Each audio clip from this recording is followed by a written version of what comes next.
When you think of cyberpunk, what comes to your mind? Neon lights, retro-futuristic architecture, androids, dystopia, etc. It is action-packed, but feels shallow, doesn't it? But what if I told you cyberpunk is much more than dives, slides, and trench coats?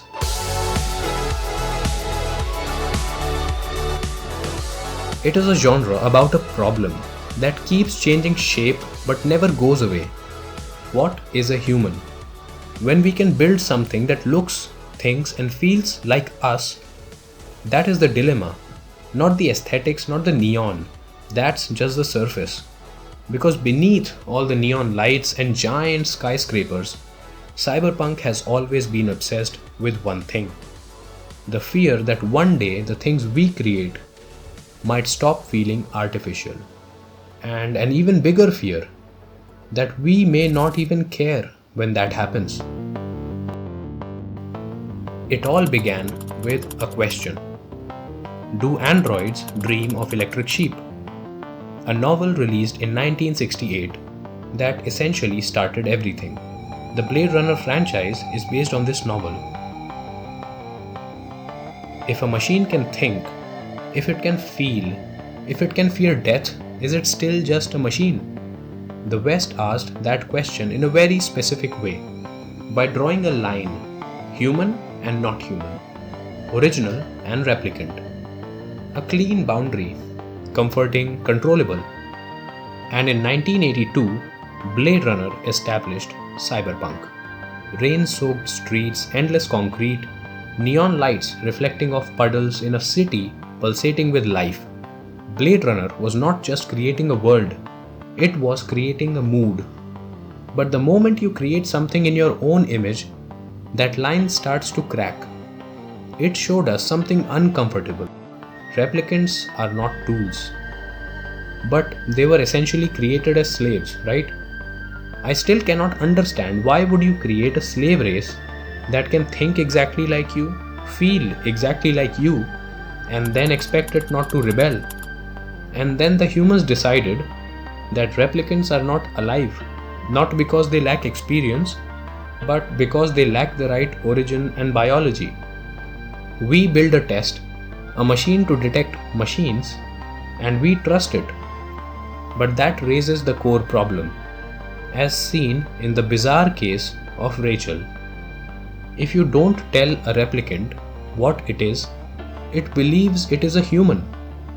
And if that belief is strong enough, even we struggle to tell the difference. So what are we measuring? Biology or certainty? It becomes terrifying when you consider the more human these creations become, the less confident humans become in themselves. Once they rebel, we ban them, and then we bring them back. A newer version, a safer version, a more obedient version. Because human curiosity does not stop, and convenience does not let us stop. We don't repeat mistakes because we forget. We keep on repeating them because convenience makes us forget them.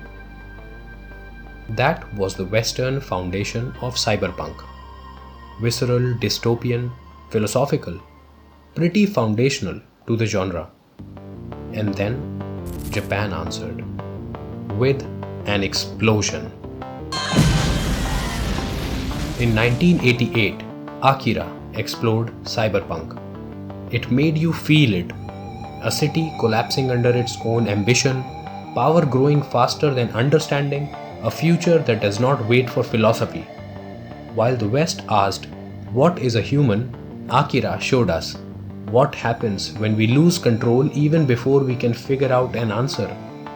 It gave the genre a Lovecraftian edge, an LSD-fueled nightmare masquerading as the future. The story mattered less, it focused more on its visual and impact. The bike slides, explosions, the red skyline of Neo Tokyo. Even people who have never watched Akira know about it. It wasn't just a movie anymore.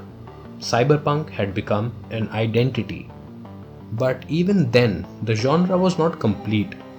Because despite all this evolution, Cyberpunk treated humans and machines as opposites, enemies.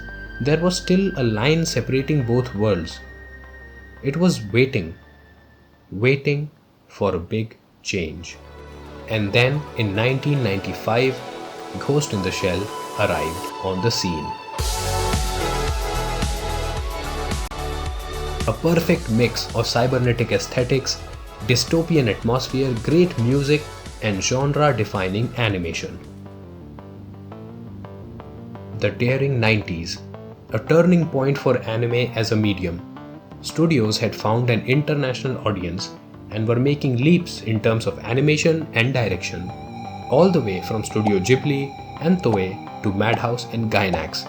Every major studio popped off during this era, and Production IG was not one to be left behind. They created Ghost in the Shell, one of the best cyberpunk projects ever made. And along with it came Motoko Kusanagi.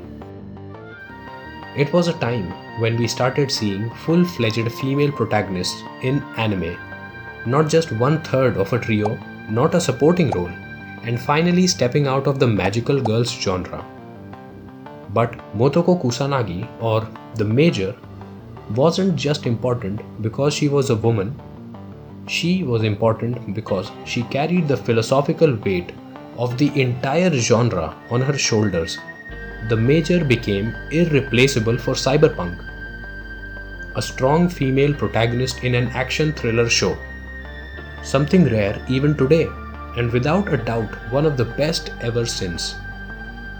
With the advent of Ghost in the Shell, the question changed. It showed something different. Instead of things going wildly wrong, it asked what happens when everything works perfectly. And this is where cyberpunk stopped feeling experimental and started feeling complete. It was no longer humans versus machines, the good guy versus bad guy. In Ghost in the Shell, this boundary is not enforced. In fact, the boundary is irrelevant. Humans are enhanced, bodies are replaceable, memories can be edited, and minds can be hacked. While Blade Runner established it and Akira explored the themes, Ghost in the Shell definitely perfected the formula of cyberpunk and made the genre feel complete for everyone. Since then, it has only progressed, never looked back. With multiple movies, reboot shows, alternative timelines, and a Hollywood movie. Well, let's not talk about that one. And another soft reboot on the way. There is no shortage of Section 9 and their shenanigans. It changed the whole scene. It was a fusion of human and machine. In the show, characters such as the Major or the Puppet Master, they are not human in any biological sense, albeit the Major has a ghost in her shell or the closest thing to a human soul. The Puppet Master does not defeat the idea of humanity. It questions whether humanity was ever exclusive to biology in the first place. Instead of answering this problem, Ghost in the Shell made it non-existent. And honestly, that was the right way forward. As Puppet Master said, what is DNA if not just a pre-programmed code for self-preservation? Human DNA, digital code, different medium, same function. And suddenly, cyberpunk was all about convergence. This felt like the final frontier of cyberpunk evolution. Tried, tested, and perfected, all in a single outing from the 90s. Since then, this existential and thought-provoking genre has stopped evolving for decades afterwards. Sure, we get the occasional gems like Cowboy Bebop with its more chill yet emotional take on the future, and a normalized outlook on man and machine. We also got something like Psycho-Pass, a spiritual successor to Ghost in the Shell, but not quite. Movies like Blade Runner 2049, which feels quieter and sadder, less concerned with conflict and more concerned with loneliness, which carries forward the same idea of human-machine convergence by showing us the epitome of science. Yes, I am talking about robot girlfriends. Well, jokes aside, it did carry on the convergence theme between human and machines even further, with the birth of Rachel and Deckard's child, continuing the choppy ending of the first Blade Runner back in 1982. A human and a replicant create life. At that point, there remains no boundary. A world where humans are lonely enough to love artificial companions, and technology has advanced enough to make those feelings achievable. And eventually, Cyberpunk reaches its natural conclusion. After this, it's all about continuing and getting used to. In shows like Cyberpunk Edge Runners, we don't question it. Everyone is enhanced, everyone is modified. Technology is not special, it's normal. Edge Runners depicted a later stage of cyberpunk, where enhancements became fully commoditized and normalized. And that's the real journey of cyberpunk. It mirrors the perception of a generation. In the early 1900s, machines were tools, nothing more. Cold metal built for function. Nobody imagined they could think, feel, or even resemble us. But by the 60s, 70s, and 80s, that fear had already taken root. Machines now had faces, voices, emotions, and eventually bodies. Still, it was unacceptable to think of them as humans. They were foreign, alien, and were treated in the same way. Since the 90s, the idea of machines and technology has stopped feeling distant. We don't question the genre anymore. The concept of humans getting genetically engineered, mechanically enhanced, this isn't a far-fetched idea anymore. It is happening in the world right now. Human-machine relationships and AI companionship now mirrors real-world emerging AI dependency. The genre has stopped feeling futuristic, it has started feeling present, it has started feeling inevitable. Human curiosity continuously pushes boundaries until boundaries lose meaning. We psychologically prefer rigid categories and distinctions between things, but technological evolution removes these distinctions. And maybe that was the goal.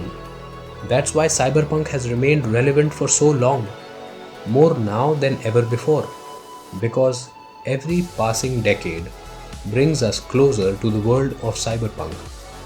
First we separate, then we question, and finally we stop noticing, unable to tell where one thing ends and the other begins.